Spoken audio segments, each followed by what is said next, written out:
अरे अरे राहुल भाई, मोहन भाई, अरे यार विरारच्या ट्रॅफिकला कर्कश आवाजाला मी कंटाळलोय रे. कुठे आपल्याला असं निसर्गरम्य घर मिळेल काय?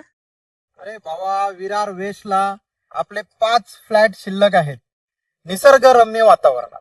2 BHK रेडी रूम आहेत, फक्त 10% भरणी राहिल्या. मित्रांनो, विरारमध्ये जर तुम्हाला अशा निसर्गरम्य ठिकाणी आणि विरार शहरापासून फक्त 3 किलोमीटर अंतरावर तुमच्या स्वप्नातले निसर्गरम्य घर हवे असेल, ते सुद्धा रेडी टू मूव्ह आणि टोटल कॉस्टच्या फक्त आणि फक्त 10% रक्कम भरून, तर त्यासाठीच माऊली एंटरप्राइजेस तुमच्यासाठी घेऊन आले आहे 2 BHK आलिशान फ्लॅट फक्त 48 लॅक्स मध्ये. या फ्लॅट मध्ये लिव्हिंग रूम पासून ते मास्टर बेडरूम पर्यंत सर्वच स्पेशियस आहे. तसेच तुमचे घर हे रोड टच असून तुम्हाला या ठिकाणी स्कूल, मार्केट, पेट्रोल पंप व मल्टीप्लेक्स तुमच्या घराच्या बाजूलाच मिळणार आहे. म्हणजेच तुम्हाला शॉपिंग साठी किंवा इतर फॅसिलिटीसाठी शहरात जाण्याची गरज नाही. या फ्लॅट मध्ये बाल्कनी असून तुम्ही सुंदर असे निसर्गरम्य वातावरण तुमच्या बाल्कनी मधून एन्जॉय करू शकता. तसेच एम्युनिटीज मध्ये तुम्हाला या ठिकाणी kids corner, parking area, CCTV surveillance, branded lift व इतर एम्युनिटीज अवेलेबल आहेत. तर अधिक माहितीसाठी कॉल करा माऊली एंटरप्राइजेसला. Share the reel and follow for more.